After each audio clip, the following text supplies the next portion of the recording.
Ramai yang menganggap Islam adalah agama yang baru bermula pada zaman Nabi Muhammad SAW.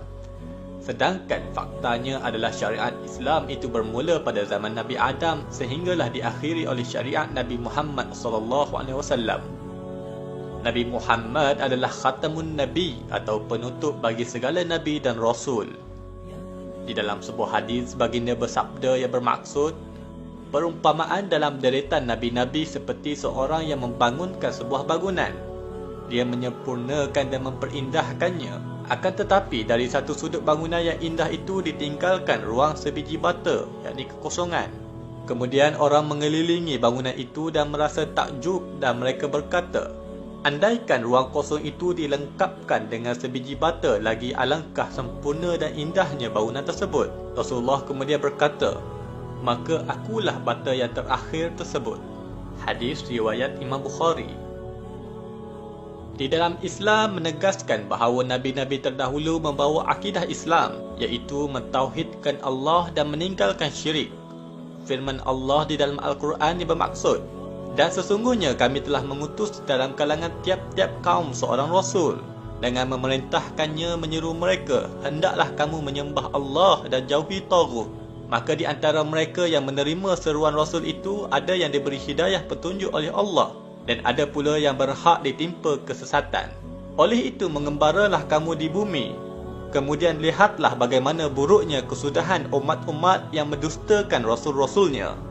Surah An-Nahl ayat 36.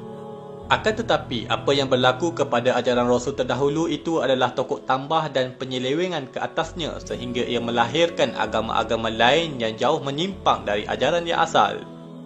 Seperti wujudnya agama Yahudi dan Samaritan pada hari ini adalah hasil penyelewengan mereka terhadap ajaran para Nabi Bani Israel, yang mana mereka membawa akidah Islam.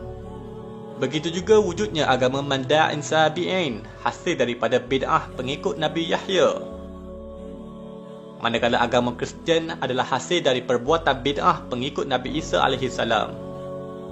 Begitu juga kesan bid'ah orang terkemudian ke atas agama Islam yang dibawa oleh Nabi Muhammad sehingga terlahirnya kumpulan sesat Syiah. Dari mereka berpecah menjadi agama baru yang kompleks seperti agama Drus, Bahai, Dini Ilahi, Yarsani dan Alavism. Kesan kesesatan dari sebahagian pengikut inilah menyebabkan lahirnya pelbagai agama di dunia ini. Hakikatnya kesan ajaran konsep satu Tuhan yang dibawa oleh para Nabi terdahulu masih lagi tersisa di dalam kitab suci agama-agama dunia pada hari ini. Dan itu memberi satu kemungkinan bahawa mungkin telah diutuskan Rasul kepada kaum mereka pada suatu ketika dahulu dalam menyampaikan risalah Tauhid. Konsep satu Tuhan di dalam agama Hindu. Di dalam kitab suci paling utama di dalam agama Hindu iaitu kitab Veda dan Upanishad menyebut, para Brahmana yang terpelajar menyebut Tuhan yang satu dengan nama yang banyak. Rig Veda buku 1 rangkap 164 ayat 46. Tuhan hanya satu, tidak ada yang kedua. Chandogya Upanishad bab 6 rangkap kedua ayat pertama. Konsep satu Tuhan bagi Fir'aun Akhenaten. Akhenaten adalah Fir'aun yang hidup sekitar tahun 1300 sebelum Masihi. Konsep ketuhanan Fir'aun Akhenaten terukir di makam Tel El Amarna mengenai Tuhan Aten. Aten yang wujud, tidak ada lain selain dia. Dia terlahir dengan sendirinya. Dia menetapkan hukum di dalam kehidupan. Tuhan kepada sinar matahari. Dunia datang daripada tanganmu, yakni Aten. Konsep satu Tuhan dalam agama Yahudi. Di dalam Perjanjian Lama menyebut, Tuhan telah melakukan semua perkara itu supaya kamu tahu bahawa Dia satu-satunya Tuhan yang tidak ada yang lain. Buku Keluaran bab 4 ayat 35. Lihatlah aku adalah Tuhan yang esa. Tidak ada Tuhan selain dariku. Buku Ulangan bab 32 ayat 39. Konsep satu Tuhan dalam agama Zoroaster. Dia Tuhan adalah esa di dalam buku Dasatir. Menolak segala kuasa lain selain Ahura Mazda. Buku Yasna bab 12 ayat 4. Konsep satu Tuhan dalam Taoism. Lao Tzu ada menulis di dalam bukunya, hanya satu Tuhan yang Maha Esa dan Maha Kuasa iaitu Dao. Kerana itu Dao dapat diandaikan sebagai yang satu. Buku Tao Te Ching bab 39.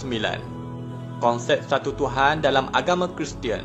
Di dalam Perjanjian Baru, Jesus ada menyatakan, inilah perintah utama, dengarkanlah hai bangsa Israel, Tuhan kita dialah Tuhan yang esa. Buku Markus bab 12 ayat 29.